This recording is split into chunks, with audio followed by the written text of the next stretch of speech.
बिस्मिल्लाहिर्रहमानिर्रहीम। आज जो हमने चैप्टर डिस्कस करना है वो है चैप्टर नंबर 6 आपका फिजियो का कॉन्ट्रैक्शन ऑफ स्केलेटल मसल। ये चैप्टर बहुत इंपॉर्टेंट है एमसीक्यू पॉइंट ऑफ व्यू से भी और एससीक्यू पॉइंट ऑफ व्यू से भी। जो एससीक्यू हैं इसमें बनते हैं वो स्पेसिफिक हैं, मतलब आपको मैं बता दूंगी वही एससीक्यू आते हैं, वो आपको याद होने चाहिए। शुरू वाला चैप्टर का जो पार्ट है वो ज़्यादा इंपॉर्टेंट है MCQ SCQ point of view से। एंड पे आपके पास थोड़ी बहुत चीज़ें बेसिक्स हैं जो आपको पता होनी चाहिए, ठीक है। उनसे ज़्यादातर नहीं आता मगर वो आपको पता होना चाहिए चीज़ें। अच्छा, एमसीक्यू मैं आपको मार्क करवा देती हूँ जो इधर मेन है। पहले तो आपके पास होता है कि आपको पता होना चाहिए कि 40% ऑफ द बॉडी जो है वो स्केलेटल मसल है, बाकी 10% आपके पास स्मूथ एंड कार्डियक मसल है, ठीक है। इस पैराग्राफ में यही इंपॉर्टेंट है। उसके बाद आप physiological anatomy of skeletal muscle में आ जाते हो। आपको इधर दी हुई है एक फाइबर का diameter 10 to 80 micrometre in diameter, ये आपको पता होना चाहिए, ठीक हो गया। उसके बाद आपके पास इधर एक परसेंटेज दी हुई है, लिखा हुआ है कि हर जो स्केलेटल मसल का फाइबर है वो एक नर्व से इनर्वेटेड होता है सिवाय 2% के। जो 2% है वो एक से ज्यादा नर्व से इनर्वेटेड हो सकता है, ठीक है। अच्छा, the sarcolemma is a thin membrane enclosing a skeletal muscle fibre, ये आपको पता होना चाहिए लाइन। उसके बाद आपके पास इधर सार्कोलेमा की कॉम्पोजिशन लिखी हुई है, वो आपको पता होना चाहिए, ठीक है, कि उसमें प्लाज्मा मेम्ब्रेन होता है और उसके ऊपर एक पॉलीसेकेराइड की लेयर होती है। उसके बाद आपके पास ये लाइन इंपॉर्टेंट है, myofibrils are composed of actin and myosin filaments, ठीक है। ये तो बेसिक है मगर आपको पता होना चाहिए कि एक मायोफिब्रिल जो होता है उसमें कितनी एक्टिन और कितनी मायोसिन हो जाती हैं। वो है 1500 adjacent myosin filament and 3000 actin filaments, ये भी आपको नंबर पता होना चाहिए। उसके बाद आप आ जाते हो इधर, ठीक है। ये आपके पास सारा जो है सार्कोमेर का स्ट्रक्चर है। सार्कोमेर का स्ट्रक्चर मैं आपको समझा देती हूँ, फिर आपने इधर से पढ़ लेना है, इसका एससीक्यू बन के आ जाता है। This is very important from SCQ point of view, sarcomere का स्ट्रक्चर, ठीक हो गया। अच्छा जी, हम लोग देख लेते हैं कि इसका स्ट्रक्चर किस तरह होता है। कुछ यूं होता है कि ये आपके पास ऐसे करके जी लाइंस हैं, ठीक है। ये भी जी लाइन है और ये भी जी लाइन है। इन दो जी लाइन के बीच का जो एरिया है इसको आप एक सार्कोमेर कहते हो। अब सार्कोमेर जो है इसके बीच में जो एक लाइन आएगी ये एम लाइन होगी। जी लाइन से जो अटैच्ड फिलामेंट्स हैं वो थिन फिलामेंट्स हैं और थिन फिलामेंट्स बने होते हैं एक्टिन के, सही हो गया। और मायोसिन के बीच में से जो एम लाइन के बीच में से जो गुजर है, ठीक है, ये थिक फिलामेंट्स होते हैं और थिक फिलामेंट्स बने होते हैं मायोसिन के। थिन फिलामेंट्स एक्टिन के बने होते हैं और थिक फिलामेंट्स मायोसिन के बने होते हैं। ये आपके पास स्ट्रक्चर है और उसके बाद इसमें 3 जोन्स आ जाते हैं, ठीक है। ये जोन जहाँ पे सिर्फ एक्टिन मतलब थिन फिलामेंट्स प्रेजेंट है इसको आप कहते हो, यहाँ पे आपके पास एक लेंथ दी हुई है 2 माइक्रोमीटर। 2 माइक्रोमीटर वो लेंथ है जिसपे आपके पास एक्टिन फिलामेंट्स कंप्लीटली ओवरलैप करते हैं मायोसिन फिलामेंट्स को, ठीक है। जो कंप्लीट आपके पास शॉर्टनिंग हो जाती है, मैक्सिमम शॉर्टनिंग वो होगी 2 माइक्रोमीटर्स की लेंथ पे, ठीक हो गया। ये आपको पता होना चाहिए। The portion of the myofibril that lies between 2 successive G disc is called a sarcomere. आपको बता चुकी हूँ 2 जी लाइंस हैं, इनके बीच का जी लाइन को या जी डिस्क को इनके बीच का जो एरिया ये सार्कोमेर होता है, ठीक है। ये आपके पास इंपॉर्टेंट है। अच्छा, आई बैंड, सही हो गया। ये आपके पास आई बैंड है इधर जहाँ पे सिर्फ एक्टिन है।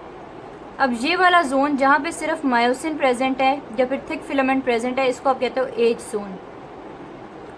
और ये वाला जोन जहाँ पे ये मायोसिन और उसके बाद ये एक्टिन ओवरलैप कर रहा है इधर और इधर भी एक्टिन ओवरलैप कर रहा है, जहाँ पे एक्टिन और मायोसिन फिलामेंट्स ओवरलैप करते हैं, ठीक है, थिन और थिक बैंड ओवरलैप करते हैं, उसको आप कहते हो ए बैंड। तो ये 3 बैंड होते हैं और ये आपके पास ओवरऑल स्ट्रक्चर है सार्कोमेर का। ये डायग्राम भी आ सकती है आपके पास, एससीक्यू में एक्सप्लेनेशन भी मांग सकते हैं, ये आपको पता होना चाहिए, ठीक है।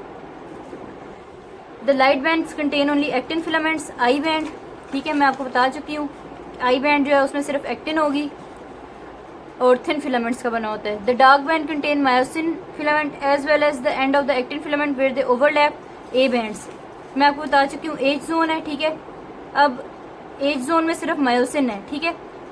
मायोसिन और ये जो एक्टिन है जहाँ पे ओवरलैप करेंगे ये जो पूरा एरिया ये ए बैंड है, ठीक हो गया।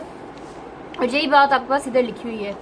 उसके बाद आपके पास क्रॉस ब्रिजेस के बारे में एक लाइन लिखी हुई है, ठीक है। It is the interaction between the cross bridges and the actin filament that cause contraction, ये आपको पता होना चाहिए। जी डिस्क के बारे में लिखा हुआ है, actin filaments are attached to a G disc, ठीक हो गया। ये जी लाइन या जी डिस्क आप जो भी कहना चाहो, इसके साथ जो फिलामेंट्स लगे हुए हैं ये एक्टिन फिलामेंट्स हैं या फिर थिन फिलामेंट है, ठीक है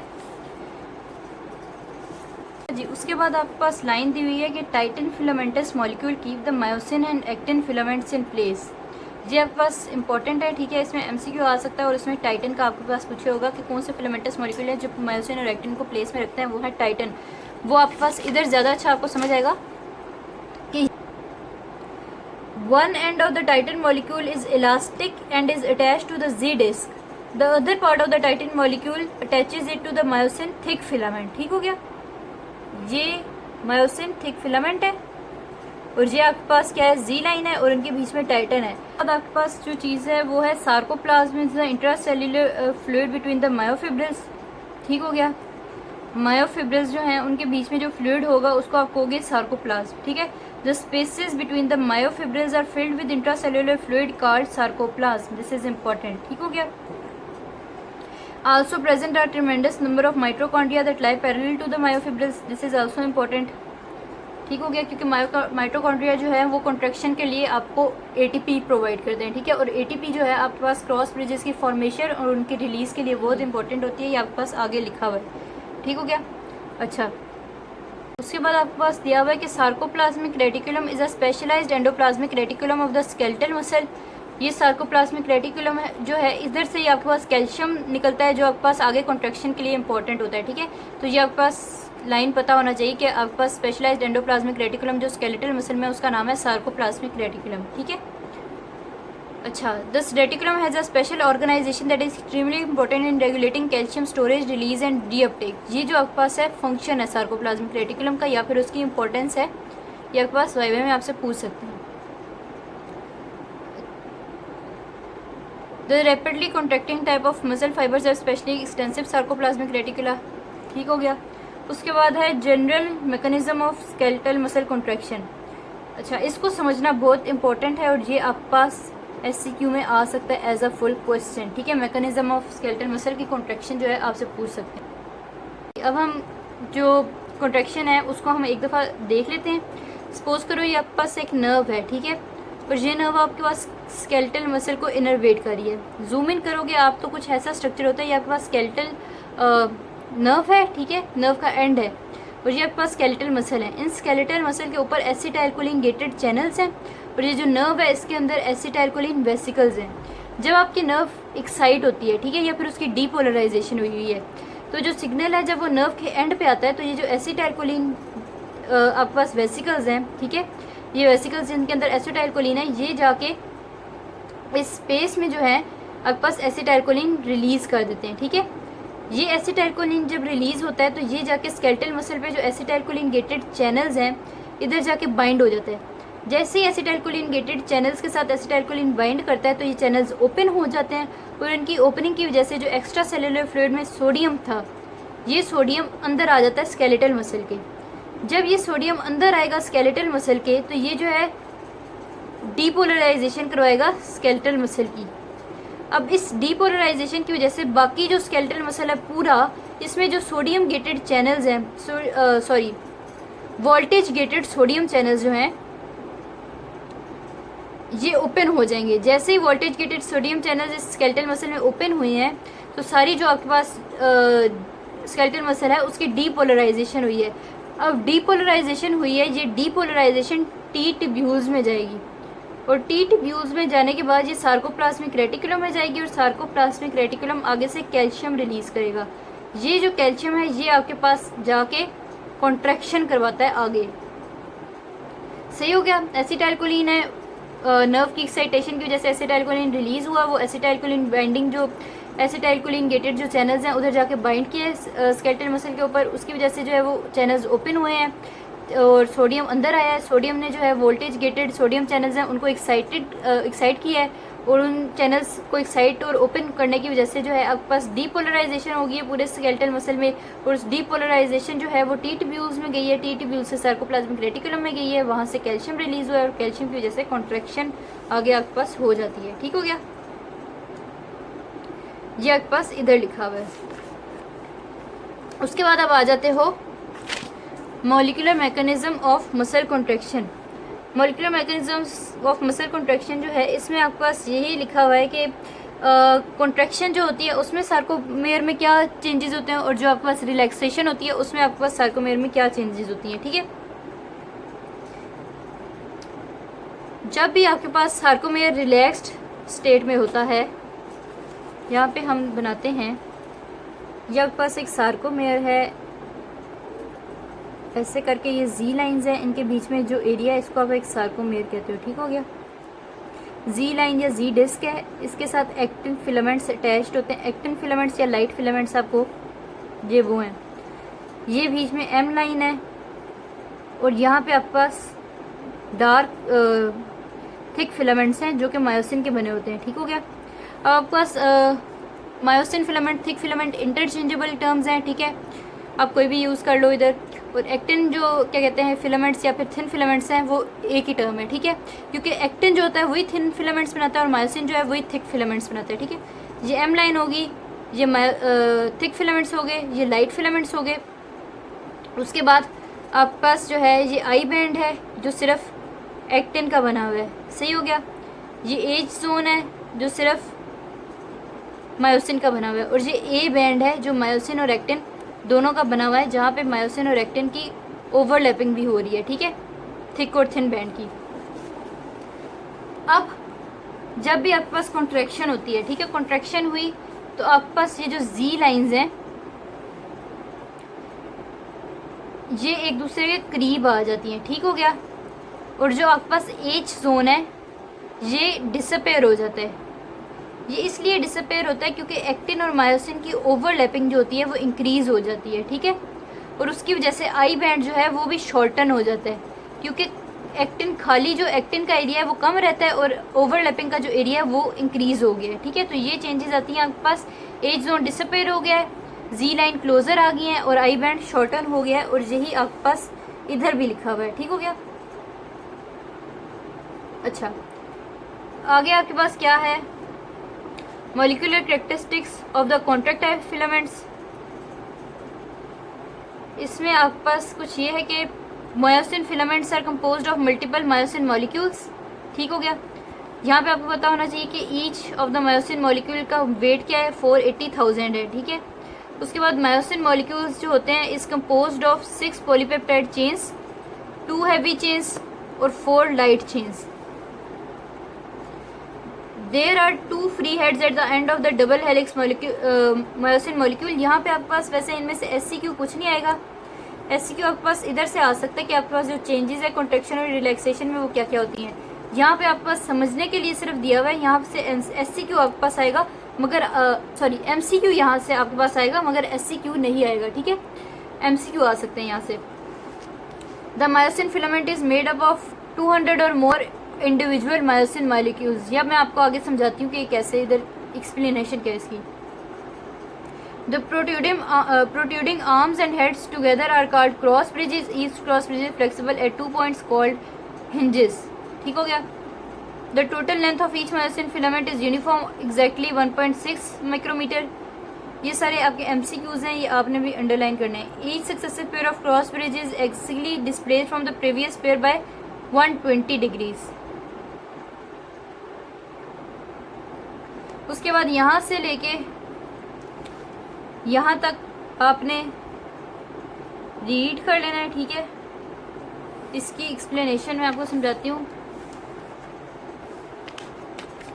अब आप सपोज करो ये आपके पास एक मायोसिन जो है उसका मॉलिक्यूल है। ठीक है, वो आपके पास एक टेल होती है उसकी और 2 हेड होते हैं एंड पे। ठीक है, ये जो टेल है ये होगी और 2 हेड हैं। एक हेड पे आपके पास ADP बाइंडिंग साइड होती है और एक पे आपके पास होती है एक्टिन बाइंडिंग साइड।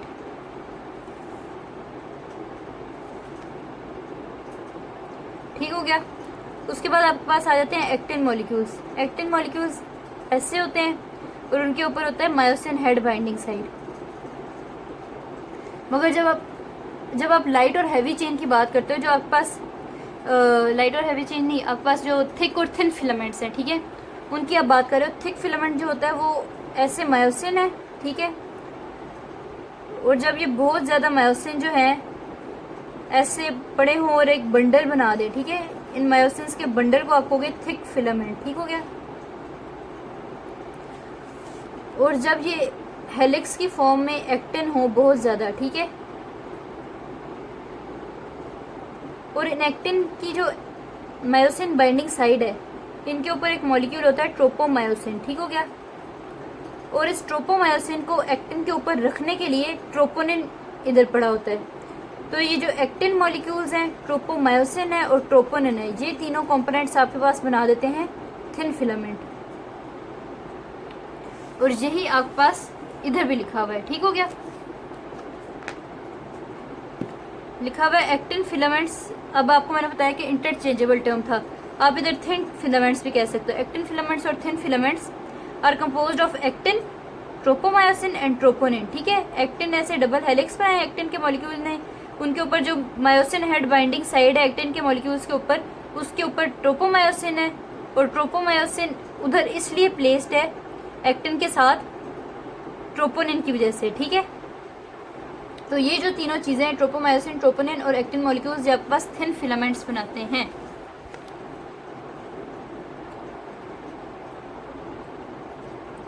आपके पास यहाँ पे वही चीज़ें लिखी हैं, आपने एक दफ़ा रीड कर लेना है। Each actin filaments is about 1 micrometre long, ठीक हो गया। उसके बाद आपके पास ट्रोपोमायोसिन मॉलिक्यूल्स दिया हुआ है। यहाँ पे जो इंपॉर्टेंट चीज़ है वो यही है कि in the resting state the tropomyosin molecule lie on top of the active side of actin strand. इसका ये मतलब है कि जब आपके पास एक्टिन के फिलामेंट्स हैं, ठीक है, एक्टिन के मॉलिक्यूल्स हैं, उनके ऊपर मायोसिन हेड बाइंडिंग साइड है।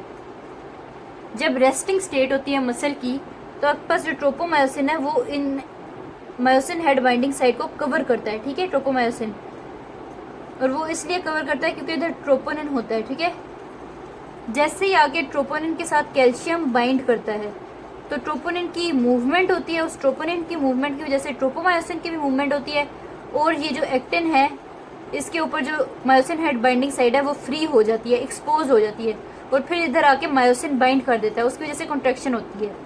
तो ये जो रिलैक्स्ड स्टेट है स्केलेटल मसल की, उसमें ट्रोपोमायोसिन जो है वो एक्टिन को कवर कर रहा है, ठीक है। मगर जो कॉन्ट्रैक्टेड स्टेट है उसमें ट्रोपोमायोसिन हट जाता है ऊपर से, और फिर मायोसिन हेड जो है वो आके एक्टिन के साथ बाइंड कर देता है, ठीक हो गया। ये इस लाइन की एक्सप्लेनेशन थी।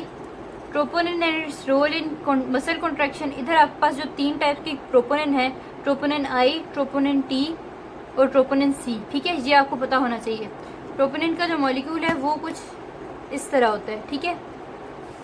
अब जो ट्रोपोनिन आई है वो एक्टिन के साथ बाइंड करेगी, ट्रोपोनिन टी ट्रोपोमायोसिन के साथ बाइंड करेगी, और ट्रोपोनिन सी जो है वो कैल्शियम आयंस के साथ बाइंड करेगी, ठीक हो गया।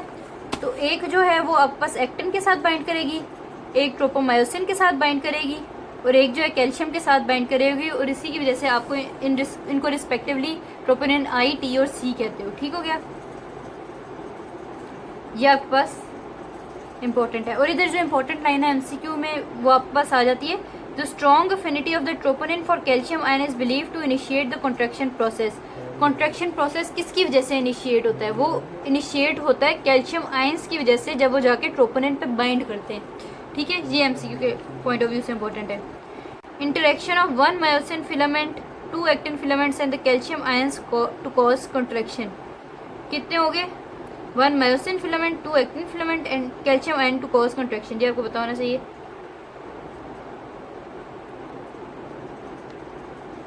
Inhibition of the actin filament by the troponin tropomyosin complex में आपको बता चुकी हूँ, ठीक है, जो उसको कवर कर रहा होता है, ठीक है। ये सारा कुछ मैं आपको अभी एक्सप्लेन किया, यहाँ पे वो लिखा हुआ है,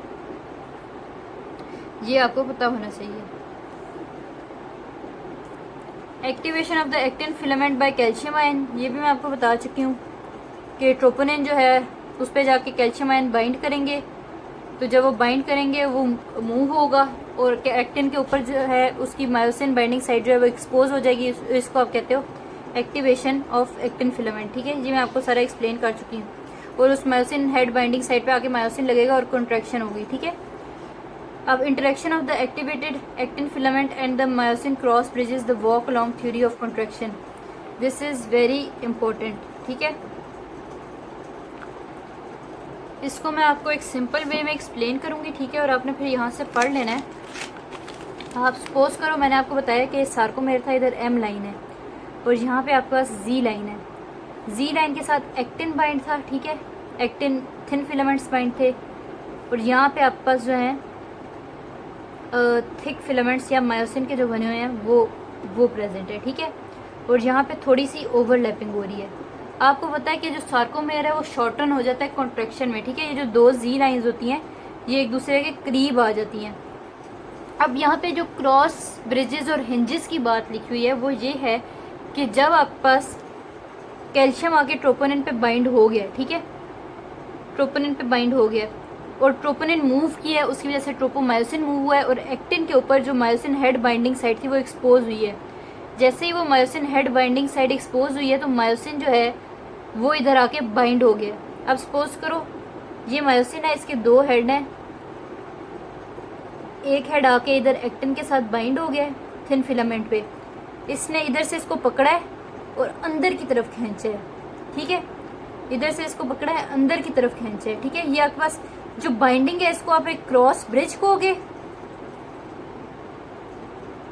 और ये जो अंदर की तरफ खींच रहा है, ठीक है, इस प्रोसेस को आप स्लाइडिंग अलोंग थ्योरी कहते हो, ठीक हो गया। इधर अंदर आने की वजह से फिर आपके पास ये जो जी लाइंस है इनकी जो है ये भी अंदर मूव हुई हैं, इनकी स्पेस कम हो गई है एक दूसरे के बीच में, और ये जो ओवरलैपिंग है एक्टिन और मायोसिन की ये इंक्रीज हो गई है, ठीक है। तो ये आपके पास जो चीज़ है ये आपके पास इधर एक्सप्लेन की हुई है, इधर से लेके इधर तक। उसके बाद आपके पास ATP as energy source for contraction. यहाँ पे आपके पास पता होना चाहिए कि ठीक है, एक आपके पास फैन इफेक्ट जो है उसका आपको पता होना चाहिए। फैन इफेक्ट होता क्या है कि the greater the amount of work perform by the muscle the greater the amount of ATP that is cleaved, ठीक है। जितने ज़्यादा इसका ये मतलब है कि जितना ज़्यादा आपने वर्क परफॉर्म करना है उतनी ज़्यादा आपको एटीपी की ज़रूरत है, ठीक है, उतनी ज़्यादा एटीपी की क्लीवेज होगी। अच्छा, ये आपके पास फैन इफेक्ट हो गया। उसके बाद आपको पता होना चाहिए कि आपके पास मायोसिन हेड की बाइंडिंग जो है उसके लिए भी एटीपी ज़रूरी है, ठीक है, और उसको जो रिलीज़ करते हैं, ठीक है, मायोसिन को रिलीज़ करने के लिए एक्टिन से, उसके लिए भी एटीपी ज़रूरत होती है, ठीक है। जब आपके पास मायोसिन हेड रेस्टिंग स्टेज में है, ठीक है, तो आपके पास जो है इसके साथ एक एटीपी होती है जो मायोसिन हेड के अंदर जो एटीपीएज एंजाइम होता है जो इसको क्लीव कर देता है इस एटीपी को, और वो एडीपी प्लस फॉस्फेट बना देता है जो इधर हेड के साथ लगा हुआ है, ठीक है। ये तब की बात है जब ये हेड जो है बाइंड नहीं हुआ एक्टिन के साथ।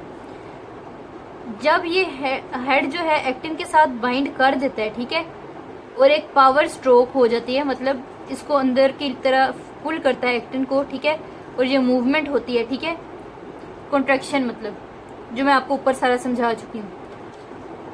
जैसे ये मूवमेंट होती है तो ये जो एडीपी और पी जो है इनकी जगह आके एटीपी दोबारा लग जाता है, और जैसे ये एटीपी आके लगता है साथ ही ये हेड जो है ये रिलीज कर देता है एक्टिन को। तो मतलब जो एक्टिन से डीअटैच होने के लिए मायोसिन को एटीपी की जरूरत है। जैसे ही एटीपी आके मायोसिन हेड के साथ बाइंड करेगा साथ ही मायोसिन जो है वो एक्टिन को छोड़ देगा, ठीक हो गया। और ये आपके पास इसलिए इम्पोर्टेंट है, आपसे पूछ लेते हैं कि बाइंडिंग के लिए ज़रूरी है एटीपी या फिर रिलीज करने के लिए ज़रूरी है?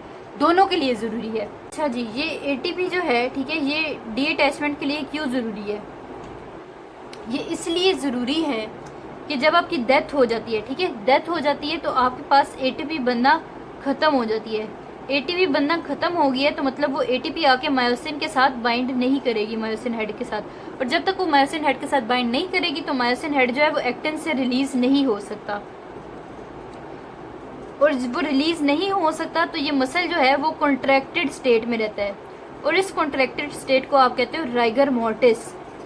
ये राइगर मोर्टिस क्यों होता है? ये इसलिए होता है कि डेड बॉडी जो है उसमें एटीपी की प्रोडक्शन नहीं होती, और वो एटीपी की प्रोडक्शन नहीं होती तो आपके पास जो मायोसिन है वो एक्टिन से नहीं फ्री हो सकता, उसको नहीं फ्री कर सकता, और वो बाइंड रहते हैं, मसल कॉन्ट्रैक्टेड रहता है, और इस कॉन्ट्रैक्शन को आप राइगर मोर्टिस कहते हो, ठीक है। ये आपको पता होना चाहिए। इट्स अ क्लिनिकल क्वेश्चन जो आपसे वाइवा में अक्सर पूछ लेते हैं, ठीक हो गया। यहाँ पे आपके पास वही चीज़ लिखी हुई है। उसके बाद आपके पास क्या है, उसके बाद आपके पास ये है, it is not as such important, ठीक है। ये आपके पास एक एक्सप्लेनेशन है जो आपको समझाने के लिए, इधर से ना MCQ होता है ना SCQ होता है, ठीक है। बस इसमें जो इम्पोर्टेंट चीज़ है ओवरऑल, जो एक लाइन इधर समझने वाली है वो ये है कि जितना ज़्यादा ओवरलैप होता है एक्टिन और मायोसिन का, उतनी ज़्यादा स्केलेटल मसल में टेंशन डेवलप होती है, ठीक हो गया। ये यहाँ पे लिखा हुआ है, जो आप एक दफ़ा रीड कर लोगे आपको समझ हो जाएगी। अच्छा, effect of muscle length on force of contraction in the whole intact muscle, ये भी आपके पास समझने के लिए है, ठीक है। इसमें से MCQ SCQ नहीं आएगा, इधर से लेके इधर तक आपके पास ऐसा इम्पोर्टेंट कोई चीज़ नहीं है, ठीक है, जो आपके समझने के लिए। मगर यहाँ पे जो walk along theory of contraction थी और जो ATP वाला सारा लिखा हुआ है, इट इज़ इम्पोर्टेंट, ठीक है। ये आपके पास समझने के लिए बहुत इंपॉर्टेंट है।